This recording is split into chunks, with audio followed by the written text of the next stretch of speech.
Lecture audio du conte Les deux enfants royaux de Jacob et Wilhelm Grimm par Valérie Alain.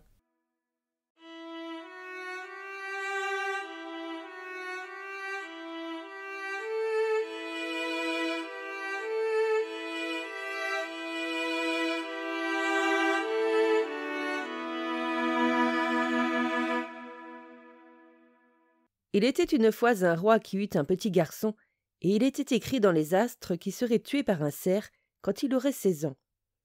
Lorsqu'il eut atteint cet âge, les chasseurs l'emmenèrent un jour chasser avec eux. Dans la forêt, le fils du roi se retrouva loin des autres et vit soudain devant lui un grand cerf. Il voulut le tuer, mais il ne parvint pas à le toucher. Finalement, il le prit en chasse, mais le cerf courut longtemps devant lui, jusqu'à ce qu'il sorte de la forêt. Soudain, un homme grand et long se tint à la place du cerf et lui dit « À présent, c'est bien que je t'ai. J'ai usé 6 paires de patins de verre en te poursuivant, sans jamais réussir à t'attraper. » Il l'emmena avec lui et le traîna par-delà un large cours d'eau jusqu'à un grand château royal où le fils du roi dut s'asseoir à table et manger un morceau avec lui. Lorsqu'ils eurent mangé, le roi lui dit « J'ai 3 filles.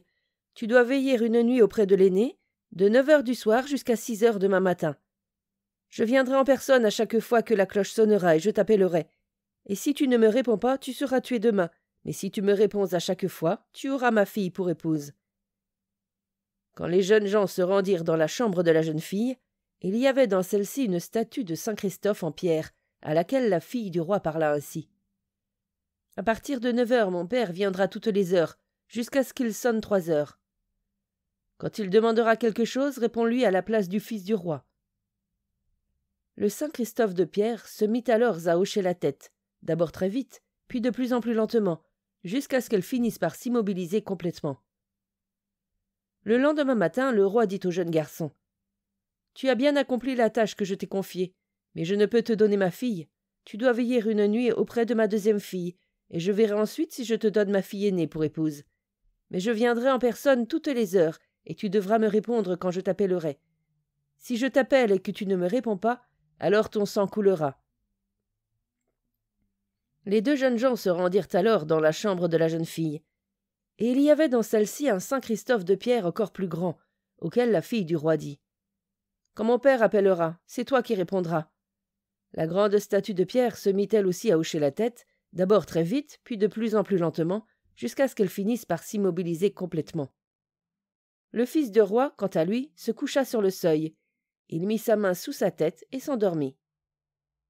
Le lendemain matin, le roi lui dit « Tu as beau avoir bien accompli la tâche que je t'ai confiée, je ne peux pourtant pas te donner ma fille. Tu dois tout d'abord veiller une nuit auprès de ma fille cadette, et je verrai ensuite si je te donne ma 2e fille pour épouse. Mais je viendrai en personne toutes les heures, et tu devras me répondre quand je t'appellerai. Si je t'appelle et que tu ne me réponds pas, alors ton sang coulera. » Les 2 jeunes gens se rendirent alors ensemble dans la chambre de la jeune fille, et il y avait dans celle-ci un saint Christophe de pierre, encore bien plus grand et bien plus haut que chez les 2 autres sœurs. La fille du roi dit à la statue « Quand mon père appellera, c'est toi qui répondras. » Après quoi le grand saint Christophe de pierre hocha la tête pendant une bonne demi-heure, jusqu'à ce que celle-ci finisse par s'immobiliser complètement. Le lendemain matin, le roi dit au jeune garçon « Tu as beau avoir bien veillé, je ne peux pas encore te donner ma fille. J'ai une grande forêt. Si tu parviens à l'abattre entre ce soir à 6 heures à demain matin à 6 heures, j'y réfléchirai une nouvelle fois. » Sur ce, il lui donna une cognée de verre, un coin de verre et une pioche de verre. Quand le fils de roi arriva dans la forêt, il donna un coup avec sa cognée, et celle-ci se brisa en 2. Il prit alors le coin et donna un coup de pioche dessus, et le coin se brisa en morceaux aussi petits que des grains de sable. Le fils de roi fut si chagriné à l'idée de devoir mourir qu'il s'assit par terre et fondit en larmes. Lorsqu'il fut midi, le roi dit « Mes filles, l'une d'entre vous doit aller lui porter quelque chose à manger. » « Non, dirent les 2 aînées, nous ne voulons rien lui apporter. Celle chez qui il a veillé en dernier n'a qu'à aller lui porter quelque chose. » La cadette dut donc aller lui porter à manger. En arrivant dans la forêt, elle lui demanda comment il allait. « Oh, dit-il, il allait très mal. » Elle lui dit alors de venir d'abord manger un peu. « Non, répondit-il, ce n'est pas possible. Puisqu'il devait mourir, il n'avait plus envie de manger. Elle lui parla si gentiment, en lui disant de venir goûter, qu'il vint et mangea un peu. Quand il eut mangé un morceau, elle lui dit « Je vais d'abord t'épouiller un peu, puis tu seras d'une humeur différente. » Tandis qu'elle l'épouillait, il se sentit fatigué et s'endormit. Elle prit alors son foulard, y fit un nœud, puis elle en frappa 3 fois le sol en disant « Travailleurs, sortez !» Une multitude de petits hommes de la terre sortit alors du sol. Ils demandèrent à la fille du roi quels étaient ses ordres. Elle leur dit « En l'espace de 3 heures, la grande forêt doit être abattue, et tout le bois doit être rangé en tas. » Les petits hommes de la terre partirent alors chercher toute leur parentèle afin qu'elle les aide dans cette tâche. Ils se mirent aussitôt au travail, et quand les 3 heures furent écoulées, tout était terminé. Ils retournèrent le dire à la fille du roi. Celle-ci prit son foulard blanc et dit « Travailleurs, rentrez chez vous !» Ils disparurent alors tous. Lorsque le fils du roi se réveilla, il se réjouit, et la fille du roi lui dit « Quand 6 heures auront sonné, rentre à la maison. » C'est ce qu'il fit, et le roi lui demanda « As-tu abattu la forêt ?» « Oui, répondit le fils du roi.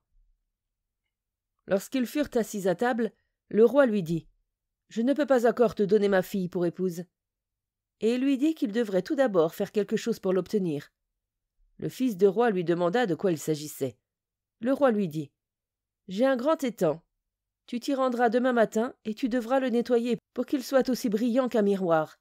Et il faudra qu'il y ait dedans toutes sortes de poissons. » Le lendemain matin, le roi lui donna un puisoir de verre et lui dit « Avant 6 heures, l'étang doit être terminé. » Le fils du roi partit et, quand il arriva au bord de l'étang, il plongea son puisoir dans le marécage et le puisoir se brisa. Le fils du roi en était tout chagriné. À midi, la cadette lui apporta quelque chose à manger et lui demanda comment il allait.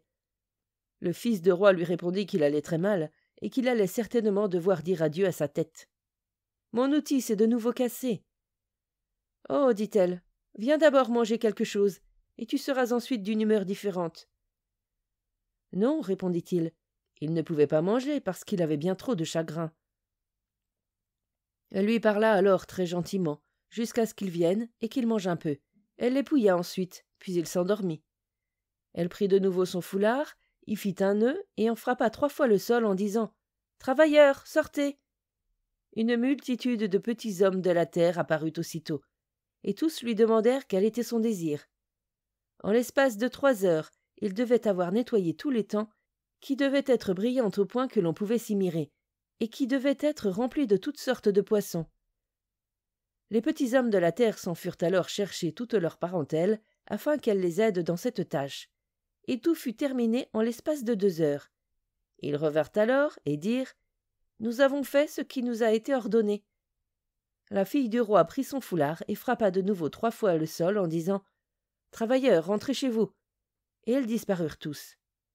Quand le fils du roi se réveilla, l'étang était terminé. La fille du roi partit, elle aussi, en lui disant de rentrer quand il serait 6 heures. Lorsqu'il rentra, le roi lui demanda « As-tu terminé l'étang ?»« Oui, dit le fils du roi. »« C'est bien, répondit le roi. Et quand ils furent de nouveau à table, il dit « Tu as beau avoir terminé l'étang, je ne peux pas encore te donner ma fille. Il faut que tu fasses encore une chose. »« Quelle est-elle » demanda le fils du roi. Le roi lui dit qu'il avait une haute montagne couverte de buissons d'épines. Il devait tous les arracher et construire en haut un grand château qui devait être aussi beau que l'on pouvait se l'imaginer, et à l'intérieur duquel il devait y avoir toutes les choses qui doivent se trouver dans un château. Le lendemain matin, quand le jeune garçon se leva, le roi lui donna une cognée en verre et une hachette en verre, mais il devait avoir terminé à 6 heures. Quand il frappa le premier buisson d'épines avec sa cognée, celle-ci se brisa en morceaux, qui volèrent en tous sens autour de lui. Quant à la hachette, il ne put pas l'utiliser non plus. Tout chagriné, il attendit alors sa bien-aimée, espérant qu'elle l'aiderait dans son malheur. Lorsqu'il fut midi, elle vint lui apporter quelque chose à manger. Il alla à sa rencontre et lui raconta tout, puis il lui demanda de l'épouiller, et pendant ce temps-là, il s'endormit. Elle prit de nouveau son foulard et en frappa le sol en disant « Travailleurs, sortez !» Une multitude de petits hommes de la terre surgit alors et lui demanda quel était son désir.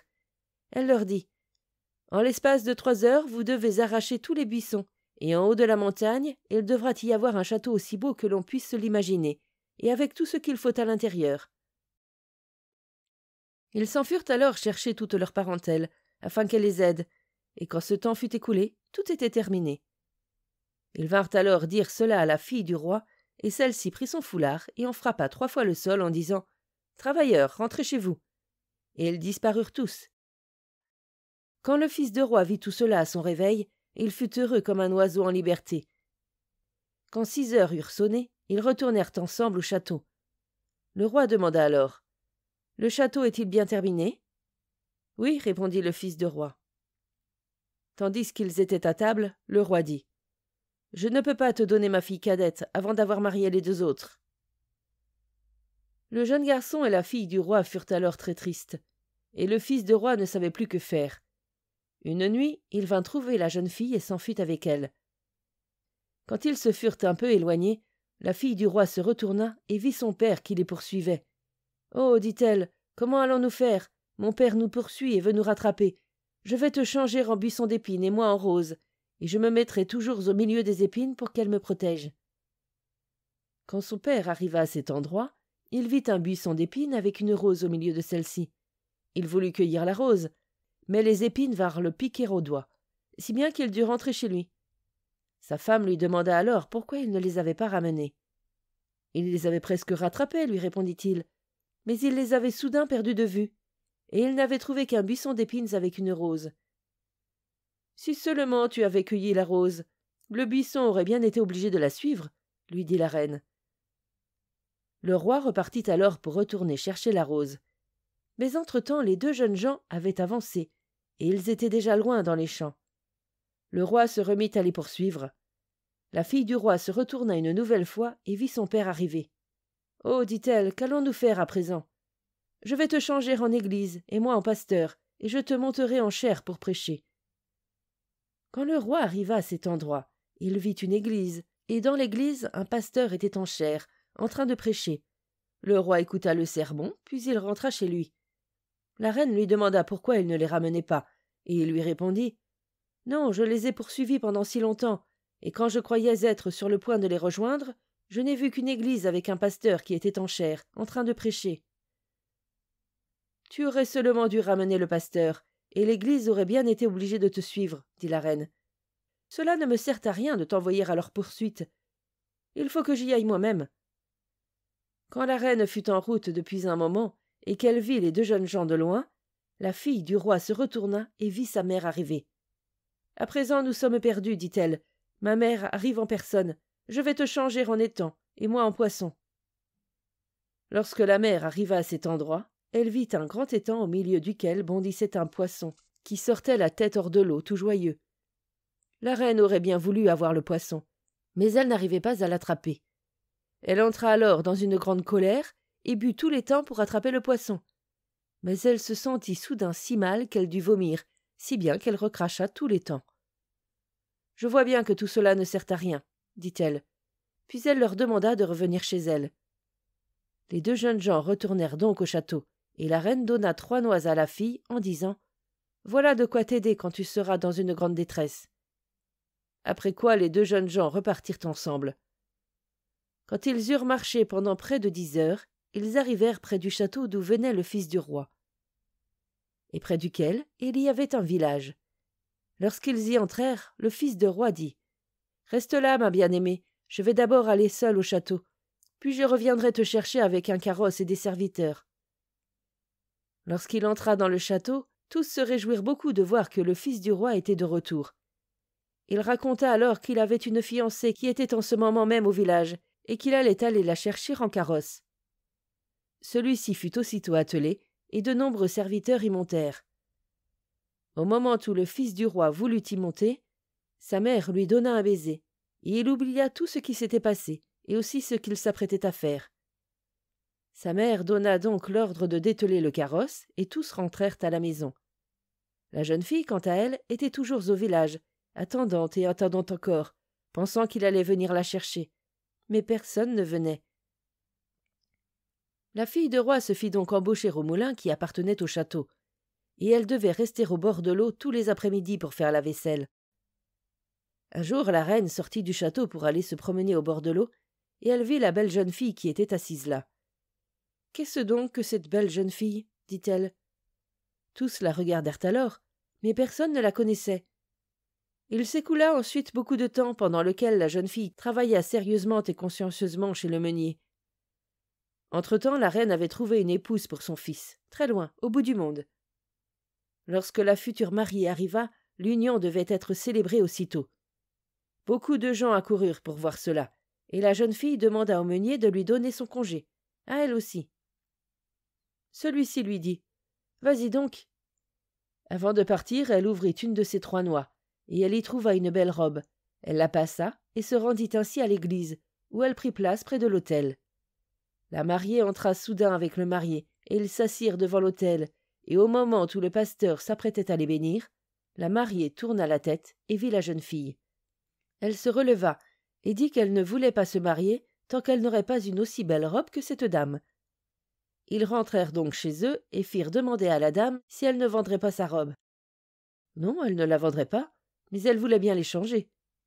Ils lui demandèrent alors ce qu'elle voulait en échange.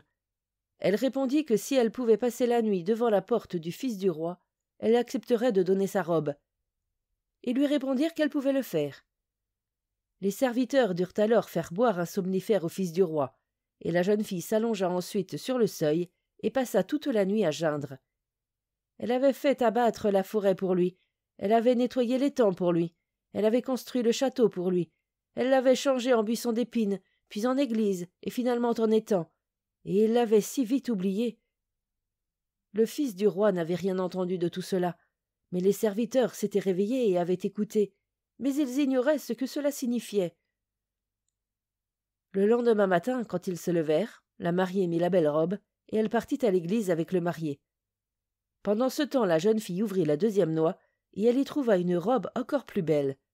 Elle la passa, se rendit à l'église, où elle alla se placer près de l'autel. Et il se produisit la même chose que la fois précédente, et la jeune fille passa de nouveau la nuit allongée sur le seuil de la chambre du fils du roi. Et les serviteurs devaient de nouveau faire boire un somnifère à celui-ci. Mais cette fois, ils vinrent lui donner quelque chose pour le maintenir éveillé, après quoi il alla se mettre au lit.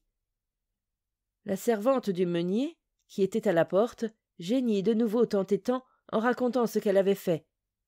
Le fils du roi entendit tout cela et en fut profondément troublé, et tout ce qui s'était passé lui revint en mémoire. Il voulut alors aller voir la jeune fille, mais sa mère avait fermé la porte à clé. Le lendemain matin, il alla tout de suite trouver sa bien-aimée et lui raconta tout ce qui lui était arrivé, et lui demanda de ne pas lui en vouloir de l'avoir oubliée pendant si longtemps. La fille du roi ouvrit alors sa 3e noix, et elle y trouva une robe bien plus belle encore. Elle la passa et se rendit à l'église avec son fiancé. Une foule d'enfants arriva alors pour leur donner des fleurs et des rubans multicolores pour mettre à leurs pieds. On les bénit tous deux, et ce fut un joyeux mariage. La mère perfide et la fausse fiancée, quant à elle, durent partir. Et celui qui a raconté cela en dernier, la bouche lui en est encore chaude.